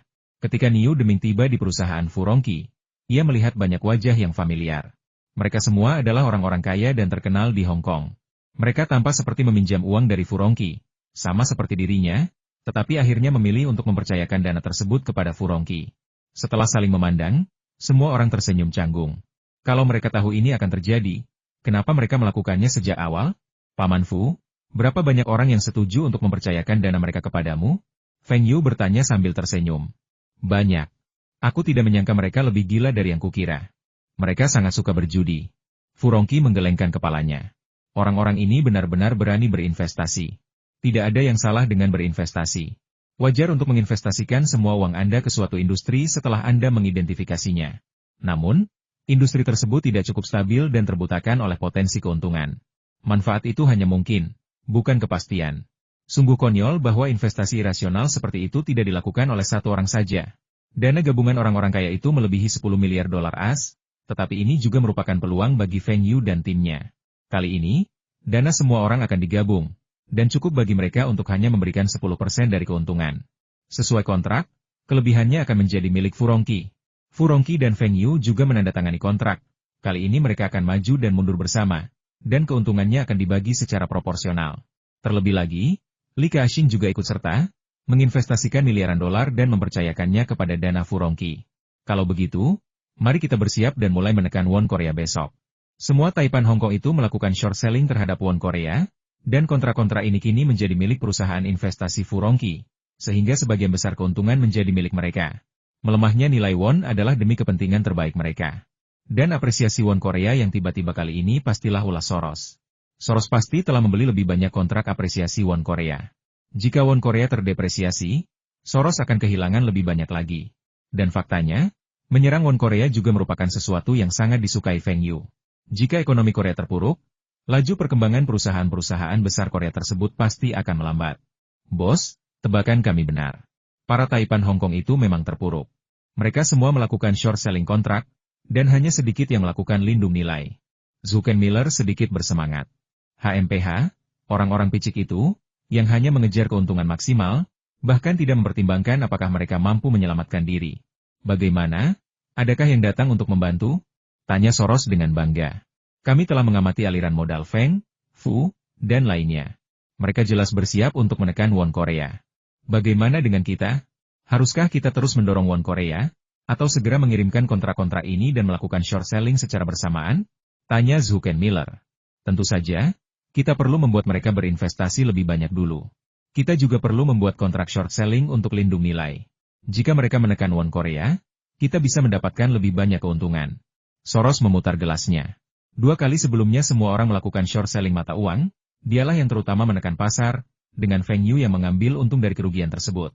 Kali ini, dia ingin Feng Yu menjadi kekuatan utama, sementara dia sendiri yang meraup untung. Dia bahkan bisa menarik dana secara tiba-tiba, membuat dana Feng Yu terperangkap dan memungkinkannya untuk menghadapi Korea Selatan. Hingga saat ini, ia masih belum tahu berapa banyak uang yang dimiliki Feng Yu. Dan ia hanya memiliki gambaran kasar tentang dana orang-orang kaya di Hong Kong. Namun, ia telah menghabiskan semua kartunya, dan tidak ada lagi dana yang masuk. Namun, ia masih mempertahankan reputasinya. Misalnya, kenaikan nilai tukar won Korea kali ini bukanlah prestasinya sendiri, melainkan ia menghubungi beberapa spekulan ternama internasional lainnya dan meminta mereka untuk bergabung dengannya. Kali ini, Soros akan berpura-pura mendongkrak won Korea, agar Feng Yu dan yang lainnya berinvestasi lebih banyak. Kemudian, ia akan membangun posisi terbalik di posisi tinggi dan menghasilkan lebih banyak keuntungan daripada Feng Yu dan yang lainnya. Barangkali barang dapat dikirimkan lebih awal dan menaikkan nilai won Korea lagi, yang akan membuat Feng Yu dan yang lainnya mengalami kerugian besar kali ini. Presiden Park, won Korea kita tiba-tiba jatuh lagi. Ada yang menjual won Korea dalam jumlah besar dengan harga murah. Seseorang berlari tergesa-gesa untuk melapor. Apa yang terjadi? Bukankah mereka bilang Soros dan orang-orangnya sudah pergi? Park Yushin terkejut. Ia masih memikirkan cara menstabilkan nilai tukar won Korea. Mengapa tiba-tiba berfluktuasi begitu tajam? Kami juga tidak tahu. Kami jelas mengawasi Soros. Pasti ada orang luar, atau Soros dan timnya pasti mengoperasikan beberapa akun yang tidak kami ketahui. Apakah kontrak Soros dan timnya telah terlaksana? Tidak. Kontrak mereka untuk membeli apresiasi won masih berlaku. Park Yushin menghela napas lega. Baguslah. Dengan cara ini, Soros harus mendongkrak nilai tukar won Korea. Kalau tidak, Soros sendiri yang akan rugi. Park Yushin tidak pernah memikirkan bagaimana mereka akan merespons jika Soros juga memperpendek won Korea. Dalam beberapa hari berikutnya, suasana hati Park Yushin seperti roller coaster, menyaksikan won Korea berfluktuasi hebat, naik tajam hari ini dan turun tajam besok, dan itu sepenuhnya di luar kendali Korea Selatan. Dia sekarang mengerti bahwa ada 2 dana yang berperang dengan won Korea sebagai senjata. Park Yushin ingin menangis. Kalian para spekulan internasional, kenapa tidak bermain-main dengan valuta asing? Kalaupun ingin bermain-main dengan valuta asing, kenapa tidak pergi ke negara lain? Kenapa harus mengincar won Korea? Tahukah Anda betapa sulitnya bagi kami? Kami mengajak seluruh warga untuk menyumbangkan emas demi menstabilkan nilai tukar. Sekarang, para seniman kami hampir kehabisan perhiasan emas. Apa sih yang coba kau lakukan? Bisakah kau cepat-cepat membunuhku? Ini pertama kalinya Park Yushin menghadapi situasi yang begitu menarik. Bahkan di Thailand, hal seperti ini belum pernah terjadi. Ini won Korea? Kenapa seperti bola basket di tanganmu? Direbut? Keponakan Feng, bagaimana kabarnya? Sudahkah kau tahu batas akhir Soros? Tanya Fu Rongqi sambil mengerutkan kening. Dia dan Feng Yu telah banyak berinvestasi dalam beberapa hari terakhir. Soros memang sulit dihadapi. Dia selalu membangun posisi di waktu yang paling tepat dan menghasilkan keuntungan. Akibatnya, pesanan orang-orang kaya lainnya di Hong Kong telah diselesaikan. Mereka tidak rugi, tetapi juga tidak untung. Mereka memobilisasi begitu banyak uang, tetapi mereka hanya bisa mencapai titik impas. Bagaimana mereka bisa puas? Hampir sampai. Kurasa kalau kita begini, Soros mau tidak mau harus bersaing dengan kita untuk mendapatkan dana. Feng Yu menatap Fu Rongqi. Kita akan memanfaatkan opini publik untuk membesar-besarkan situasi, dengan mengatakan bahwa Soros akan menyebabkan won Korea anjlok. Kita akan berpura-pura mengerahkan segalanya, dan kita akan menunjukkan bahwa kitalah tim yang mengalahkan Soros terakhir kali. Bukankah Soros menolak untuk melawan Feng Yu secara langsung? Kalau begitu, Feng Yu akan memaksa Soros untuk melawan. Alasan Soros mampu mengendalikan begitu banyak modal adalah karena reputasinya sebagai manajer hedge fund nomor satu. Jika Soros tidak menanggapi kali ini, ia akan jatuh dari altar, yang akan menjadi pukulan besar bagi Quantum Fund milik Soros. Tanpa investor yang mengikuti tren dan tanpa kepercayaan pada Soros, Quantum Fund akan menjadi biasa-biasa saja dan tidak lagi memiliki kekuatan ajaib untuk menarik begitu banyak orang. Keesokan harinya, media berita melaporkan bahwa banyak pengusaha Hong Kong telah membentuk kelompok untuk membantu Korea Selatan mempertahankan nilai tukarnya. Soros ingin menekan won Korea, tetapi ia harus melewati mereka terlebih dahulu. Meskipun menaikkan nilai won Korea akan mengurangi keuntungan mereka, hal itu memiliki banyak keuntungan, seperti memperoleh dukungan dari opini publik, memperoleh dukungan dari Korea Selatan, dan membuat Soros kehilangan lebih banyak dukungan populer. Soros sangat marah ketika melihat berita itu. Hebat, kau mengajakku berkelahi. Apa kau benar-benar berpikir aku, Soros, terbuat dari tanah liat? Aku akan beritahu kau bahwa melawan aku, Soros, adalah kesalahan terbesar dalam hidupmu. Park Yushin benar-benar menangis kali ini. Sial, kalian berdua sudah resmi memulai perang, kenapa medan perangnya ada di sini? Kenapa? Korea Selatan juga diam-diam diinstruksikan oleh para pakar saat itu untuk belajar dari metode Hong Kong saat itu dan menyesuaikan kembali nilai tukar. Mereka siap duduk di gunung dan menyaksikan pertarungan antara dua harimau. Dengan cara ini, ketika Soros menjual won Korea, seseorang akan mengambil alih. Mereka juga dapat memanfaatkan dana terakhir dan siap untuk melakukan intervensi kapan saja untuk melihat siapa yang dapat bertahan lebih dulu. Pendekatan yang sama terulang lagi, dan Soros merasa jijik. Metode ini memang yang paling bodoh, tetapi memang yang paling efektif. Ini adalah kompetisi siapa yang memiliki sumber daya keuangan lebih besar dan menyingkirkan metode yang paling oportunistik. Soros bingung. Bukankah lebih baik kalau semua orang bisa menghasilkan uang bersama? Tanyanya. Kenapa kau peduli dengan nyawa orang lain? Bukankah cukup punya uang saja? Ia lupa bahwa awalnya ia ingin menipu Feng Yu dan yang lainnya. Awalnya, tidak ada yang akan dirugikan jika kedua belah pihak bekerja sama. Meskipun ada beberapa konflik kemudian, Soros yakin bahwa konflik tersebut dapat diselesaikan. Sekarang Feng Yu dan anak buahnya benar-benar mendirikan kemah di Korea, seolah-olah mereka akan melawannya sampai mati, yang membuatnya sangat kesal. Apa ada dendam sebesar itu di antara kita? Kalau kau melawanku seperti ini, apa kau bisa memanfaatkanku? Jika Soros ingin mempertahankan gelarnya sebagai manajer hedge fund nomor satu dunia, ia harus menerima tantangan itu. Tetapi ia tidak khawatir akan kalah. Ia sangat yakin bahwa dana Feng Yu dan yang lainnya tidak sekuat miliknya. Soros sudah mulai menjual won Korea. Haruskah kita mengikutinya? Tanya He Zhaoji. Ambil saja. Berapapun jumlahnya, asalkan tidak mencapai batas dana kami akan mengambilnya. Cerutu di tangan Feng Yu hampir hancur olehnya, yang sekaligus membuktikan bahwa hati Feng Yu tidak sesantai kelihatannya. Ho Xiuke ragu untuk berbicara, tetapi tetap bekerja. Sebenarnya, dia juga agak bingung dengan langkah Feng Yu. Mereka tidak bisa menaikkan nilai won Korea saat ini, mereka hanya bisa menstabilkan nilai tukar won. Tapi kalau nilai tukar tidak berfluktuasi, bagaimana mereka bisa menghasilkan uang? Jangan lupa bahwa sebagian dana Feng Yu masih perlu digunakan untuk membayar bunga, dan bunga setiap hari bukanlah jumlah yang kecil. Korea Selatan bukan Hong Kong, juga bukan milik kita. Mengapa kita harus membantu mereka? Mungkin benar kata bosnya, bahwa Soros terluka di sini, jadi dia tidak berani terus menimbulkan masalah di Hong Kong. Keponakan Feng, orang-orang picik itu, kalau bukan karena kontraknya, kurasa mereka semua pasti ingin menarik dananya. Furongki tahu bahwa Feng Yu sebenarnya tidak memiliki kesan yang baik tentang Korea Selatan. Setelah won Korea mengalami fluktuasi yang begitu drastis, perekonomiannya justru terdampak serius. Dan bukan tidak mungkin bagi mereka untuk mendapat untung. Mereka hanya perlu membiarkan Soros menang sementara, yang menyebabkan nilai won sedikit turun. Lalu mereka bisa membeli won agar nilainya naik. Jika nilai tukar won melemah, mereka bisa mendapat untung. Meskipun uang ini pasti tidak akan datang secepat bergabungnya Soros untuk menekan won Korea, itu tetap saja merupakan keuntungan. Tidak mudah mendapatkan keuntungan saat menyerang lawan. Selain itu, ini akan meningkatkan hubungannya dengan Feng Yu. Jika Feng Yu berinvestasi dalam proyek yang bagus di masa depan, mungkin dia juga bisa berpartisipasi. Bukankah keputusan Li Ka-shing untuk menyerahkan dana kepada yayasannya merupakan investasi bagi Feng Yu? Ia juga sedang membuka jalan bagi generasi mendatang, meyakini Feng Yu akan menjadi aset berharga bagi mereka. Tentu saja, alasan Li Ka-shing tidak menyerahkan dana tersebut langsung kepada Feng Yu Consulting adalah karena komisi mereka terlalu tinggi 3 kali lipat dari yang dibebankan oleh perusahaan dana Furongki. Bagaimanapun, mereka berinvestasi bersama dan keuntungannya sama. Ini sudah merupakan dukungan yang jelas bagi Feng Yu. Feng Yu tidak keberatan menyerahkannya kepada Furongki untuk dikelola. Furongki kini merasa sedikit menyesal. Seandainya ia lebih menghargai Feng Yu, keluarga Fu mungkin sudah menjadi keluarga terbesar di Hong Kong, dan ia bahkan mungkin bisa menginjak Li Keqing. Tapi sekarang sudah tidak apa-apa. Dengan hubungan antara Fu Guangzheng dan Feng Yu, ditambah dukungan yang diberikan keluarga Fu kepada Feng Yu selama beberapa tahun terakhir, hubungan Feng Yu dengan keluarga Fu jelas lebih baik daripada dengan keluarga Li Keqing. Kalau saja mereka semua punya visi yang sama dengan Paman Fu, mereka tidak akan sekaya sekarang, puji Feng Yu sambil tersenyum. Benar sekali, jika mereka semua memiliki visi sepertimu, mereka mungkin sudah melampauku sejak lama, kata Fu Rongqi penuh arti.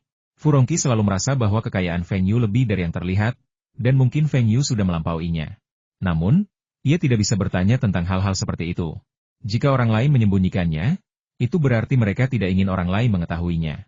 Hahaha, Paman Fu, kau terlalu baik. Dari segi latar belakang, tidak banyak keluarga di Hong Kong yang berani dibandingkan dengan keluarga Fu. Kali ini, banyak orang mulai mendukung keluarga Fu, kan? Mungkin usulan Paman Fu kedua tentang regulasi pasar properti juga bisa disetujui? Feng Yu mengganti topik. Tidak semudah itu. Akan sulit untuk menerapkannya jika keluarga-keluarga besar itu tidak menyerah. Namun setelah berita ini tersebar, pasar properti di Hong Kong memang berhenti naik secara tidak rasional. Setidaknya selama periode ini, harga rumah tidak banyak naik. Di beberapa daerah, harganya bahkan turun. Ini hal yang baik. Fu Rongqi sedikit bangga. Pengaruh keluarga Fu semakin besar. Selamat, Guangzheng akhirnya mendapatkan apa yang diinginkannya, kan? Kata Feng Yu sambil tersenyum. Soal anak itu, biarlah berjalan apa adanya. Fu Rongqi tersenyum dan menggelengkan kepala. Putri Profesor Liang, begitu pula para tetua, semuanya sangat puas dengannya. Perjodohan yang bagus, setidaknya membuat Fu Guangzheng lebih terkendali dan tidak lagi menjadi berita utama tabloid hiburan Hong Kong. Ngomong-ngomong, seharusnya tidak ada masalah di timmu, kan? Lagi pula, banyak orang dari Amerika Serikat, tanya Fu Rongqi tiba-tiba. Aku sudah tahu siapa masalahnya. Ini kesempatan kita. Mungkin kita bisa memanfaatkan orang ini untuk menipu Soros. Feng Yu sudah tahu siapa yang membocorkan informasi ke Soros. Dan Feng Yu mungkin juga bisa mendapatkan informasi dari Soros. Namun, Feng Yu tidak akan terlalu mempercayai informasi yang dikirim kembali. Siapa yang tahu apakah informasi itu dibocorkan oleh Soros? Saat ini, Feng Yu sudah tidak mau lagi mengambil risiko. Meskipun akan menyenangkan bisa menyerang Soros, jika tidak, Feng Yu tidak akan mempertaruhkan segalanya. Dia masih punya banyak ide, yang semuanya membutuhkan dana untuk diwujudkan. Dia tidak bisa melawan Soros sampai semua amunisinya habis. Feng Yu bisa menerima jika dia melukai musuh sebanyak 1.000 orang dan kehilangan 800 orang miliknya, tetapi dia pasti tidak akan melukai musuh sebanyak 800 orang dan kehilangan 1.000 orang miliknya. Dia yakin Soros tidak akan terus bertarung dengannya seperti ini. Feng Yu kini menunjukkan sikap bertarung sampai mati, hanya untuk memberitahu Soros bahwa Feng Yu memiliki tekad ini. Dengan cara ini, ketika Soros ingin menyerang Hong Kong lagi di masa depan, ia akan mempertimbangkan konsekuensinya, dan mungkin resesi ekonomi besar di Hong Kong di masa lalu tidak akan terjadi lagi. Bos, apa yang ingin dilakukan Feng dan yang lainnya? Mereka akan membeli won Korea sebanyak yang kita jual. Dengan begitu, nilai tukar won tidak akan berubah. Kita akan rugi dan mereka tidak akan untung sama sekali. Apa yang mereka coba lakukan? Tanya Zhuken Miller dengan marah. Ya, bukankah mereka rugi? Ini Korea Selatan, bukan Hong Kong. Apa gunanya mereka melakukan ini? Tanya orang lain. Soros bersandar di sofa dan menatap keempat anak buahnya. Dia memperingatkan kita untuk tidak menyentuh pasar Hong Kong. Terus uji coba. Aku ingin tahu berapa banyak uang yang mereka miliki. Bos, kita menjual won Korea senilai 3 miliar hari ini, dan mereka menghabiskannya. Saya mengerti. Gandakan besok, perintah Soros. Bos, lakukan apa yang aku katakan. Selama beberapa hari, Feng Yu membeli won Korea sebanyak yang dijual Soros, dengan tujuan mempertahankan nilai tukar won. Tentu saja, Korea Selatan juga melakukan upaya yang cukup besar, mengumpulkan dana melalui emas, utang, dan sumber daya lainnya, siap untuk berinvestasi kapan saja. Saat itu, Park Hyo-shin justru mulai berterima kasih kepada Feng Yu dan yang lainnya. Jika mereka tidak bertindak, won Korea pasti tidak akan mampu bertahan begitu lama. Sekarang tampaknya Korea Selatan mungkin bisa mengalahkan Soros. Kalau saja Feng Yu tahu apa yang dipikirkan Park Hyo-shin, dia pasti akan tertawa terbahak-bahak. Sekarang Feng Yu sudah menerima begitu banyak won Korea. Bukankah Korea Selatan merasa ada yang salah? Setelah Feng Yu membuang semua won Korea ini, dapatkah Korea Selatan mempertahankan nilai tukar dengan dana yang telah mereka kumpulkan? Akankah Feng Yu membuang won Korea ini? Pasti. Apa gunanya dia menyimpan won Korea ini? Won Korea tidak terlalu berguna secara internasional. Belum lagi jika dibandingkan dengan dolar AS, won Korea jauh lebih rendah daripada yen Jepang dan dolar Hong Kong. Tentu saja, Feng Yu pasti tidak akan menukarnya ke yen Jepang, karena yen Jepang sekarang menjadi tidak stabil dan dapat terdepresiasi kapan saja. dan itu hanya membutuhkan bujukan. Feng Yu jelas menginginkan dolar AS. Salah satu alasannya adalah mudah beredar, dan kedua, pinjaman yang ia dapatkan dari bank dilunasi dalam dolar AS. Selama beberapa hari berturut-turut, Soros menjual lebih dari 30 miliar dolar AS dalam won Korea, tetapi Feng Yu dan timnya membeli semuanya tanpa ragu-ragu, seolah-olah itu dilakukan dengan mudah. Soros diam-diam terkejut. Ia tidak menyangka Feng Yu memiliki dana sebesar itu. Dia telah meminjam semua won Korea, tetapi dia masih harus membayar bunga. Dan jika dia menjualnya dengan harga rendah, dia juga akan menderita kerugian. Penyelidikan selama periode ini telah membuatnya menyadari bahwa Feng Yu jelas tidak sendirian. Dia terlibat dengan orang-orang di Hong Kong. Soros mengingat Feng Yu sebagai warga Hong Kong, jadi dia tidak menganggap ini mengejutkan. Sama seperti bagaimana dia mengumpulkan banyak uang untuk quantum fund di New York. Feng, apa yang kau lakukan akan memberi kami banyak tekanan finansial. Kami tidak punya banyak uang tersisa. Bahkan jika kami menambahkan uang dari orang-orang itu, tidak akan banyak yang tersisa. Ini tidak hemat biaya, bujuk Kirilenko. Jangan khawatir, percayalah, jumlah uang yang bisa dipinjam Soros semakin mengecil, dan dia masih merugi sekarang. Meskipun kita juga merugi sedikit, sebenarnya tidak seberapa. Soros tidak sanggup kehilangan lebih banyak dari kita, dan dia akan menghubungiku atas inisiatifnya sendiri, kata Feng Yu tegas. Bekerja samalah dengan Feng Yu dan berjanji untuk tidak lagi menargetkan industri keuangan di Hong Kong atau bahkan Tiongkok. Maka kedua belah pihak dapat terus bekerja sama dan menghasilkan uang. Jika negara lain sedang kesulitan, Feng Yu tidak akan begitu mulia untuk membantu orang lain. Soros sebelumnya telah menghabiskan banyak uang untuk menekan won Korea, dan menaikkannya juga akan membutuhkan biaya.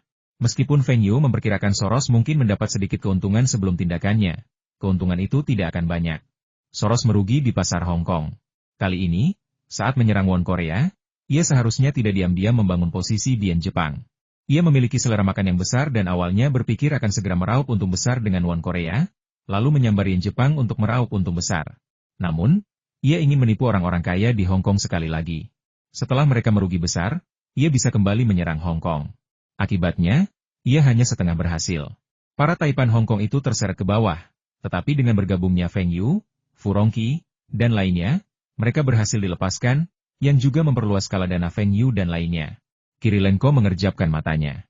Kenapa dia menghubungi kita? Meminta perdamaian? Benar, kami menginginkan perdamaian. Para pengusaha bersedia bekerja sama dan jarang memilih konfrontasi.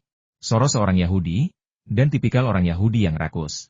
Dia tidak ingin berakhir dalam situasi yang merugikan bersama kita. Feng Yu mengatakannya dengan percaya diri, tetapi sebenarnya dia sedikit khawatir. Oleh karena itu, Feng Yu dan timnya selalu menyimpan sejumlah uang. Begitu mereka tidak mampu lagi menanggungnya, mereka akan segera menjual won Korea, lalu menjual semua won Korea yang mereka miliki, menyebabkan won Korea jatuh dan menghentikan kerugian. Lagi pula, Feng Yu dan pasukannya tidak bertempur sendirian. Mereka masih memiliki Korea Selatan. Karena Korea Selatan telah mengumpulkan sejumlah uang, Feng Yu tentu saja akan membiarkan mereka membelanjakannya. Dengan cara ini, bahkan jika Soros terus menyerang, Feng Yu dapat membentuk pertahanan bertahap dengan Korea Selatan untuk melihat siapa yang dapat bertahan lebih dulu. Oke, Feng, kuharap kau benar. Nah, aku punya kabar baik untukmu. Aku baru saja menerima notifikasi bahwa tanggapan Wei Ge sangat bagus. Hampir semua rumah sakit dan apotek di Eropa Timur menjual obat ini. Aku jamin tahun depan, pasar Eropa Timur akan meraup penjualan setidaknya 100 juta. Dengan penjualan sebesar 100 juta, itu berarti keuntungan sekitar 50 juta. Feng Yu memperkirakan bahwa pasar Eropa Barat, Amerika, dan Asia akan serupa dengan Eropa Timur, atau bahkan lebih tinggi, mengingat Eropa Timur memiliki lebih sedikit pria.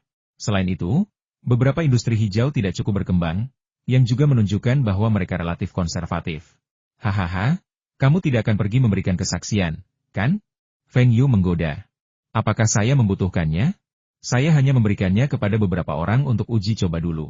Kirilenko benar-benar lupa adegan di mana ia memujinya setelah mencobanya. Benar sekali, aku yakin kau sama sekali tidak membutuhkannya, kata Feng Yu sambil tertawa tertahan.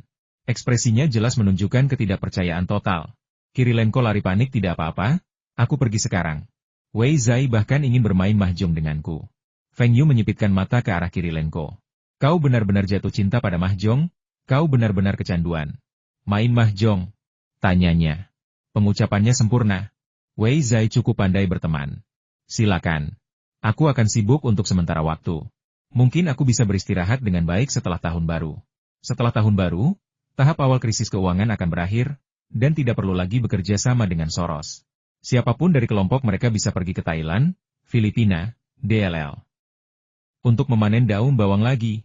Dalam kehidupan sebelumnya, pada bulan Agustus tahun depan, gelombang kedua krisis keuangan yang mempengaruhi Asia Tenggara akan dimulai, dan negara-negara Asia Tenggara akan dijarah oleh Soros lagi, dan Hong Kong juga akan gagal selama periode itu. Dolar Hong Kong dijamin tidak akan jatuh, tetapi pasar saham Hong Kong justru anjlok. Meskipun Soros secara nominal tidak menghasilkan uang di pasar saham Hong Kong, ia kemudian mengklaim telah memperoleh keuntungan besar dengan melakukan short selling pada indeks saham Hong Kong. Setelah kejadian di kehidupan sebelumnya, aset Soros memang meroket. Konon, hanya dalam 18 bulan, aset Soros meningkat dari beberapa miliar menjadi lebih dari 20 miliar. Tentu saja, ini hanya rumor, dan aset Soros selalu menjadi misteri. Selama periode ini, Soros mencoba mencari tahu berapa banyak uang yang dimiliki Feng Yu, dan Feng Yu juga mencoba mencari tahu berapa banyak uang yang dapat dikendalikan Soros. Tidak ada pihak yang memahami batas kemampuan pihak lain, dan kedua belah pihak menganggap pihak lain tidak dapat dipahami. Ponselnya tiba-tiba berdering. Feng Yu melihat nomor itu dan tersenyum lega. Soros, panggilannya datang. Setelah telepon berdering beberapa kali, Feng Yu dengan tenang menjawabnya, "Hai, George." "Feng, kurasa kita perlu bicara baik-baik." "Aku juga berpikir begitu. Jadi, menurutmu dari mana kita harus mulai?" Feng Yu tersenyum nakal. "Feng, dana yang digunakan untuk menstabilkan nilai tukar Korea Selatan baru-baru ini adalah milikmu, kan? Dan langkah-langkah respons Korea Selatan juga milikmu, kan? Awalnya, Korea Selatan dipaksa untuk hanya melaporkan kontrak dengan lebih dari 1.000 lot, tetapi Feng Yu dan timnya secara diam-diam memberi Korea Selatan nasihat bahwa setiap kontrak penjualan pendek dengan lebih dari 100 lot harus dilaporkan, dan pemegangnya harus ditunjukkan. Meskipun hal ini akan menambah beban kerja, hal ini akan memberi mereka pemahaman yang lebih jelas tentang pergerakan pihak lain, sehingga mereka dapat menyesuaikan strategi kapan saja. Hal ini juga akan sepenuhnya mengungkap Soros, membuat semua orang tahu bahwa ia sedang melakukan short selling won Korea dalam jumlah besar. Ada juga penyesuaian suku bunga ke normal dan pembatasan ketat pada pinjaman jangka pendek won Korea. Ini juga merupakan salah satu cara paling praktis melawan Soros dan lainnya. Bagaimana mungkin aku? Aku tidak tahu siapa orangnya. Feng Yu menolak mengakuinya, karena Soros toh tidak punya bukti. Soros tercengang. Dia tidak menyangka Feng Yu akan menyangkalnya. Kalau kau tidak mengakuinya, aku tidak akan tahu itu kau. Kalau bukan kalian berdua, siapa lagi? Baiklah, Feng, aku tidak akan menanyakan ini lagi. Aku ingin tahu apakah kalian tertarik untuk bekerja sama lagi? Soros yakin bahwa meskipun ada keuntungan yang terlihat jelas, Feng Yu tidak punya alasan untuk terus melawannya. Faktanya, Soros sudah berada dalam posisi yang kurang menguntungkan saat menelepon. Dia menurunkan profilnya hanya untuk menghasilkan uang. Tentu saja, jika dia menghasilkan cukup uang, dia mungkin akan menemukan cara untuk mengincar Feng Yu lagi. Siapa tahu? Bekerja sama lagi? Bagaimana caranya bekerja sama? Benar saja, Soros datang untuk mencari perdamaian. Mari kita bekerja sama untuk menekan won Korea. Strategi Korea Selatan memang jitu, tetapi memiliki kelemahan fatal membutuhkan cadangan devisa yang sangat besar. Cadangan mereka hampir habis, dan meskipun mereka telah mengumpulkan sejumlah dana, jumlahnya masih kurang dari 10 miliar. Jika kita bekerja sama, won akan mudah jatuh di bawah ekspektasi mereka. Mereka tidak punya pilihan selain mengadopsi sistem nilai tukar mengambang untuk menghindari inflasi domestik yang parah. Inflasi yang parah dapat menyebabkan kerusakan yang lebih besar pada suatu negara daripada krisis keuangan, dan jauh lebih sulit untuk keluar dari inflasi daripada dari krisis keuangan. Jika won jatuh terlalu jauh, Korea Selatan hanya punya satu pilihan, memilih yang lebih kecil dari dua kejahatan, sesuatu yang telah diantisipasi Soros. Pada saat itu, tidak ada seorang pun yang dapat menghentikan Soros dan orang lain untuk meraup banyak kekayaan. Tentu saja, semakin cepat ini terjadi, semakin banyak keuntungan yang bisa Soros dapatkan. Lagi pula, setiap hari Soros kehilangan banyak uang. Lagi pula, Feng Yu pasti sedang memegang sejumlah besar won Korea. Jika dia menjualnya bersama Feng Yu, Korea Selatan pasti akan terkejut dan tidak akan punya peluang untuk melawan. Tapi mereka masih punya hampir 10 miliar dolar as, kan? Kenapa kau tidak membiarkan mereka menghabiskannya dulu? Saran Feng Yu sambil tersenyum. Soros terdiam. Seperti yang diduga, Feng Yu mengajukan permintaan ini. Ini berarti Soros akan menjual 10 miliar dolar as won Korea lagi dan membiarkan Korea Selatan mengambil alih, untuk mendapatkan sisa dana Korea Selatan yang terakhir. Soros tentu akan menderita kerugian lebih banyak, dan dana yang tersedia akan semakin sedikit. Dan poin penting lainnya adalah risiko Soros telah meningkat pesat. Ia harus membeli beberapa kontrak untuk apresiasi won Korea sebagai lindung nilai guna memastikan kontrak short sellingnya tidak akan dilikuidasi. Dengan cara ini, keuntungan Soros pasti akan berkurang banyak. Ketika kita semua berinvestasi bersama, orang lain mendapatkan lebih banyak daripada kita, tetapi kita membayar lebih banyak lagi. Siapa yang bisa bahagia? Feng Yu tetap diam, menunggu Soros mempertimbangkan masalah tersebut. Karena Soros telah berinisiatif menelepon, itu berarti dana Soros juga agak mendesak.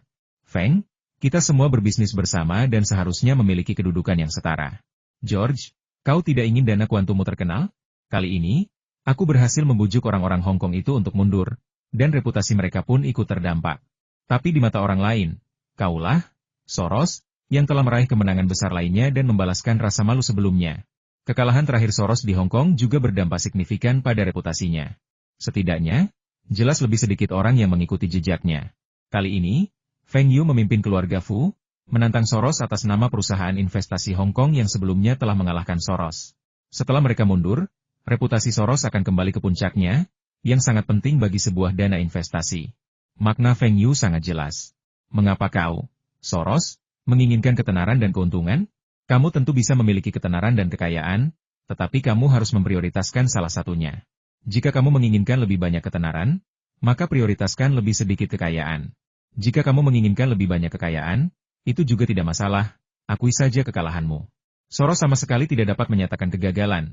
Jika tidak mau akan terjadi banyak penarikan investasi dari Quantum Fund miliknya, yang tidak hanya akan memengaruhi keuntungan saat ini tetapi juga masa depan Quantum Fund. Soros juga ragu-ragu. Ia harus mempertahankan reputasi Quantum Fund, yang juga berarti mempertahankan reputasinya sebagai manajer hedge fund nomor 1 dunia. Reputasi ini saja sudah bisa memberinya keuntungan besar. Tetapi jika dia terus menginvestasikan sejumlah besar uang seperti yang dikatakan Feng Yu, maka kali ini di Korea Selatan, keuntungan Feng Yu dan timnya akan sekali lagi melampaui keuntungannya, dan akan semakin sulit baginya untuk pindah ke Hong Kong di masa depan. Apakah Soros benar-benar akan gagal sekali, tanpa ada peluang untuk menebusnya? Atau apakah ia hanya akan tampak telah menebus dirinya sendiri, tetapi tetap kalah? Mana yang lebih penting, ketenaran atau kekayaan? Hening cukup lama di telepon, lalu terdengar suara Soros. Feng, ayo kita lakukan seperti yang kau katakan. Aku akan terus menjual 10 miliar won Korea, lalu kita akan bekerja sama lagi. Kali ini, Quantum Fund menang, kan? Benar sekali. Kali ini, Quantum Fund lah yang mengalahkan kelompok kaya di Hong Kong, kata Feng Yu sambil tersenyum. Aku akan membiarkanmu memanfaatkanku secara verbal, tapi selama keuntungannya ada di kantongku, itu saja yang kubutuhkan. Soros menginginkan ketenaran, Feng Yu menginginkan keuntungan, dan kelompok-kelompok kaya di Hong Kong itu juga mengejar keuntungan. Dan saya yakin bahwa setelah waktu ini, Soros tidak akan lagi mencoba menyerang Hong Kong, kecuali Soros dapat mengumpulkan lebih banyak dana, yang tidak terlalu realistis. Baiklah, kalau begitu tunggu kabar baikku. Tunggu sebentar, George. Aku lihat masih ada beberapa kontrak berjangka di Hong Kong. Bisakah kau membujuk mereka untuk menyelesaikan transaksi? Soros tidak menyangka Feng Yu juga akan menemukan rencana cadangannya. Baiklah, aku akan meyakinkan mereka. Setelah menutup telepon, Feng Yu menunjukkan senyum kemenangan. Meskipun kali ini ia gagal membuat Soros menderita kerugian besar, Soros pasti tidak akan menghasilkan banyak uang di Korea Selatan. Lagi pula, Soros telah berinvestasi terlalu banyak. Dana yang dicadangkan Feng Yu dapat digunakan untuk memperpendek won Korea. Kali ini, sebagian besar keuntungan dari pasar Korea akan diambil oleh Feng Yu dan timnya. Ketika Feng Yu dan timnya kembali bekerja sama dengan Soros, Korea Selatan langsung terpuruk. Feng Yu dan timnya menyebarkan kabar bahwa mereka sedang kekurangan dana untuk sementara waktu dan perlu menambah modal. Namun, bagaimana jika pasar masih menjual won Korea? Korea Selatan tidak punya pilihan selain menanggung kerugian tersebut. Korea Selatan berhasil menyerap 10 miliar dolar AS dalam won Korea. Tetapi keesokan harinya, 20 miliar dolar AS dalam won Korea tiba-tiba dijual di pasar, yang mengejutkan Korea Selatan. Saya belum pernah mendengar Soros meminjam uang sebesar itu. Jumlahnya 20 miliar dalam won Korea Selatan. Ban mana yang mengabaikan perintah mereka? Tak lama kemudian, mereka menemukan masalah serius. Tiba-tiba, muncul banyak kontrak short selling won Korea. Kontrak-kontrak ini bukan dari rekening Soros yang mereka kenal. Kontrak-kontrak ini tersebar luas, dan beberapa di antaranya berisi rekening perusahaan dana Hong Kong yang selama ini membantu mereka. Mereka bekerja sama dengan Soros? Jadi, apa yang bisa Anda lakukan meskipun Anda tahu? Tidak ada peraturan yang melarang orang lain melakukan short selling. Soros juga mengambil jalan terakhirnya saat itu. Ia meminjam won Korea dari pasar lain dan mulai menjualnya pada saat yang sama. Won Korea jatuh 5% hari itu. Korea Selatan segera mencari bantuan dari Dana Moneter Internasional, tetapi butuh waktu untuk mendapatkan bantuan dari pihak lain. Sekarang, sudah terlambat. Won Korea juga terpaksa mengumumkan penerapan sistem nilai tukar mengambang dan membiarkan pasar menentukan. Setidaknya dengan cara ini, inflasi Korea Selatan dapat dikurangi secara signifikan. Setelah berita ini diumumkan, Won Korea jatuh lagi sebesar 8%. Dapat dikatakan bahwa Feng Yu dan Soros meraih kemenangan besar. Kali ini, Feng Yu dan timnya melakukan lebih banyak short selling dan menggunakan leverage yang lebih tinggi, yang tentu saja menghasilkan keuntungan yang lebih tinggi. Mereka berhasil menutupi semua kerugian sebelumnya dan bahkan meraih keuntungan yang substansial. Soros juga meraup untung yang menutupi kerugian sebelumnya, bahkan sedikit keuntungan. Namun, dibandingkan dengan Feng Yu dan yang lainnya, pendapatan Soros jauh lebih rendah.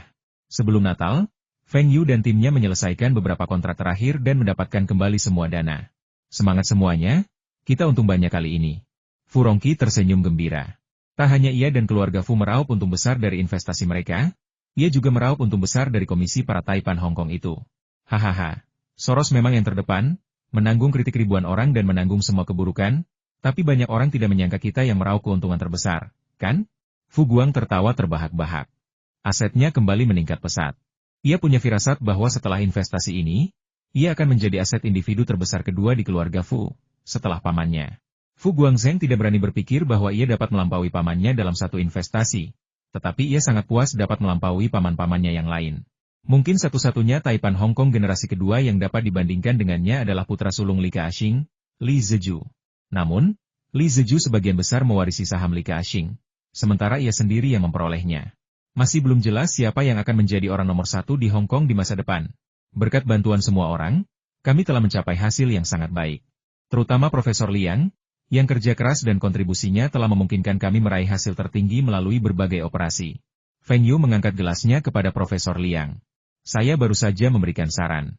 Terserah Anda untuk mengadopsinya atau tidak. Profesor Liang sangat senang. Ia membenci orang yang tidak kompeten dan tidak mau mendengarkan nasihat.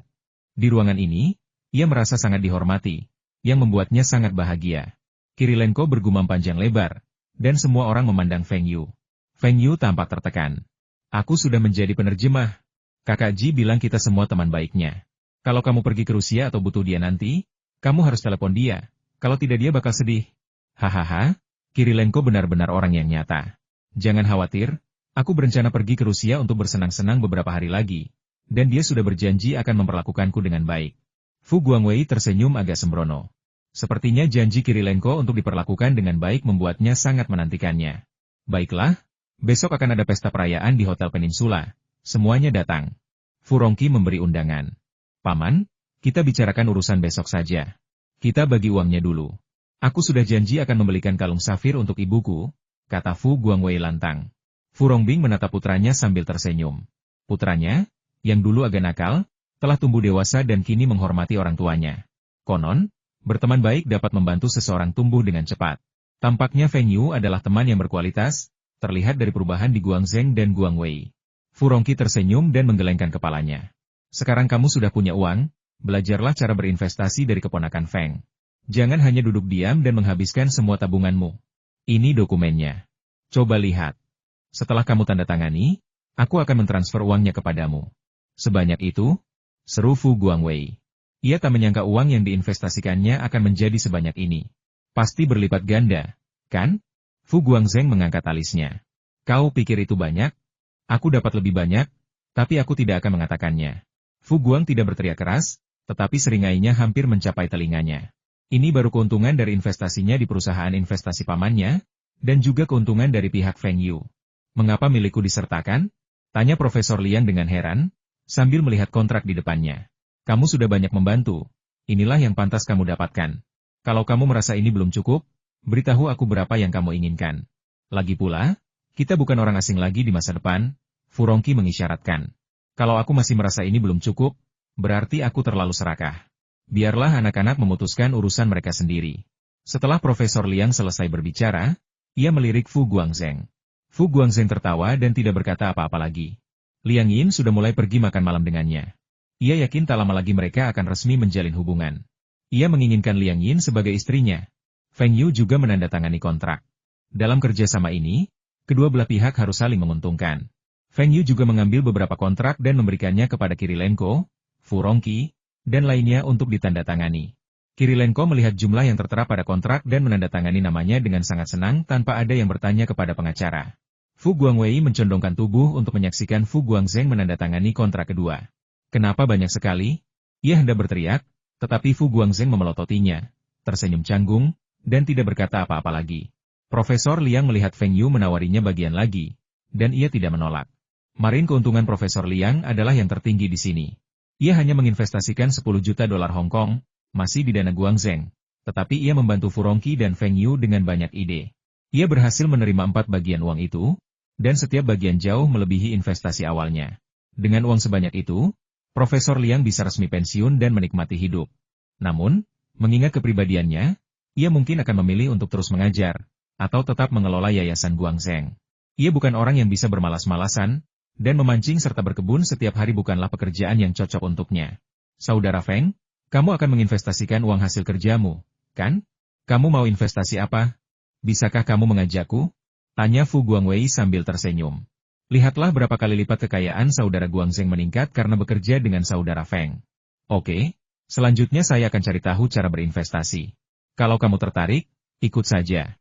Feng Yu, Kirilenko, Fu Guangzheng, Fu Guangwei, dan Li Zikai duduk bersama. Mereka semua menghasilkan banyak uang kali ini. Dan ketika mereka mendengar Feng Yu mengatakan bahwa ia ingin berinvestasi di beberapa industri, mereka semua menyatakan ingin mengambil bagian. Semua orang ingin bermitra bisnis dengan saya, tidak masalah. Kami semua berteman, dan saya tidak terbiasa makan sendirian.